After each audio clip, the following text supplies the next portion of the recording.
Oke, selamat malam, selamat pagi, selamat siang, ataupun selamat sore. Dimanapun kalian berada, semoga sehat selalu. Dan semoga diberikan keselamatan dan perlindungan oleh Allah Subhanahu wa Ta'ala. Dimanapun kalian berada, masih tetap di channel Herjinata. Konten yang membahas tentang cerita misteri, mistis, mitos, dan sejarah. Dan di video kali ini saya akan membahas tentang misteri Sungai Citarum. Langsung saja kita menuju ke videonya dan semoga videonya bermanfaat untuk kita semua. Citarum merupakan sungai terpanjang dan terbesar di wilayah Pasundan, tepatnya Provinsi Jawa Barat. Sungai Citarum merupakan sungai yang memiliki nilai sejarah di tataran Sunda pada era kejayaan Kerajaan Tarumanegara. Sungai yang membentang sepanjang 300 km ini memang menyimpan sejarah dan misteri. Berikut beberapa fakta dan misteri Sungai Citarum. Yang pertama, sungai terkotor di dunia. Sudah menjadi rahasia umum bila Sungai Citarum merupakan sungai yang sangat kotor. Namun siapa sangka jika sungai ini mendapat predikat sungai terkotor di dunia. Menurut World Bank, Citarum adalah sungai terkotor dan airnya sangat tercemar. Limbah masyarakat dan pabrik adalah penyebab utama tercemarnya Sungai Citarum. Seperti yang dikutip dalam National Geographic, tingkat limbah dan polusi pada Sungai Citarum sudah sangat mengkhawatirkan.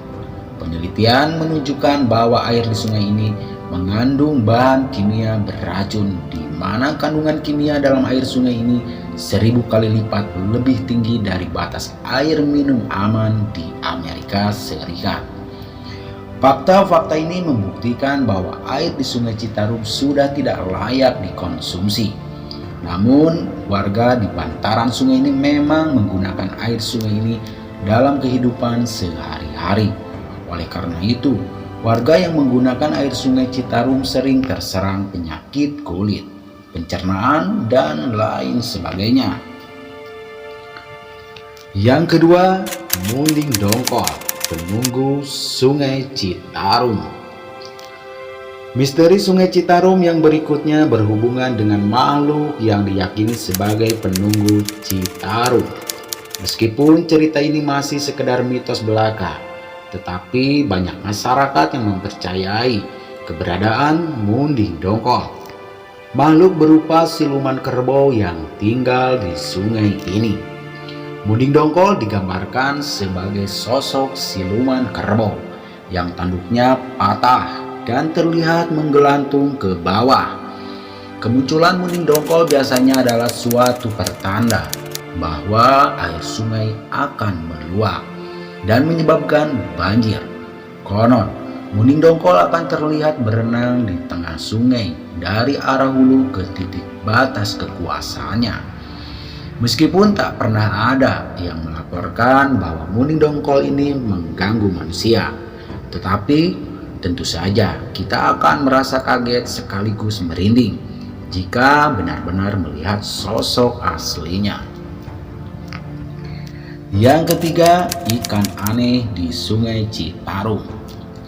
Di tahun 2008, warga kampung Cikarees, Bojong Soang digegerkan dengan penemuan ikan aneh berukuran tak lazim di Sungai Citarum. Seorang saksi mata yang bernama Sorihin mengaku menemukan ikan sepanjang 1,8 meter dengan berat 90 kg terdampar di bantaran sungai, tepatnya di bawah jembatan Bojong Soang. Ketika melihat ikan berwarna hitam di dekat perahunya, Sorihin langsung berinisiatif untuk memindahkan ikan. Saat dipindahkan, ikan raksasa itu sudah dalam kondisi mati. Kabar mengenai penemuan ikan raksasa sempat membuat warga setempat berpihak yang tidak. Mereka berpikir bahwa ikan yang mati tersebut adalah ikan siluman. Namun selain penasaran, warga juga tertarik untuk memotong ikan tersebut. Akan tetapi, Sorihin melarangnya karena belum tentu daging ikan tersebut aman untuk dimakan. Usut punya usut, misteri Sungai Citarum mengenai keberadaan ikan aneh ini mulai terpecahkan. Akhirnya warga pun mengetahui bahwa sebenarnya jenis ikan itu adalah ikan kantra, atau bahasa latinnya adalah Arapiana bidas. Jadi mitos seputar ikan siluman yang mati di Sungai Citarum tidak benar. Yang keempat, keberadaan siluman ular gaib. Misteri Sungai Citarum mengenai munding dongkol sudah cukup membuat bulu kuduk merinding. Namun ternyata makhluk gaib yang ada di sungai tersebut bukan hanya munding dongkol. Ada siluman ular yang dipercaya juga menghuni sungai ini. Wujud dari siluman ular ini adalah ukurannya sangat besar. Warnanya hitam dan ada lingkaran putih menyerupai kalung di bagian leher ular itu. Itulah sebabnya siluman ular ini dikenal dengan nama Raden Kalung. Siluman ular berada di Sungai Citarum bukan tanpa sebab. Konon siluman ini dulunya adalah seorang putra bupati di wilayah setempat. Namun sosoknya berubah menjadi ular setelah dirinya mengawini perempuan dari bangsa jin. Menurut cerita yang beredar luas di masyarakat, Raden Kalung menjadi penguasa gaib di Sungai Citarum atas perintah ayahandanya sendiri. Tak ada bukti konkret yang dapat membuktikan keberadaan Raden Kalung di Sungai Citarum. Akan tetapi, warga setempat masih mempercayai cerita turun-temurun dari nenek moyang mereka. Yang kelima, tempat bunuh diri atau penemuan mayat.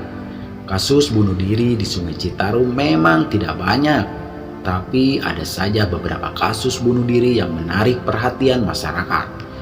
Misteri Sungai Citarum sebagai lokasi bunuh diri yang cukup favorit ini memang sedikit mengerikan. Apalagi jika Anda termasuk orang yang percaya bahwa arwah orang yang meninggal bunuh diri akan gentayangan di tempatnya bunuh diri. Dan yang terakhir, kemunculan buaya yang meresahkan warga. Anda pasti tahu bahwa Sungai Citarum adalah sumber kehidupan bagi sebagian masyarakat yang tinggal di dekat sungai. Akan tetapi, baru-baru ini warga diresahkan dengan kemunculannya buaya di Sungai Citarum. Buaya ini kadang terlihat berjemur di tepi sungai, namun kadang masuk ke dalam sungai dan berenang sesuka hati.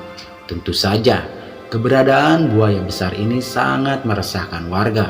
Apalagi sebagian warga masih menggantungkan hidup pada Sungai Citarum tersebut. Percaya atau tidak percaya dikembalikan kepada kepercayaan diri kalian masing-masing. Saya Hercinata undur diri. Wassalam.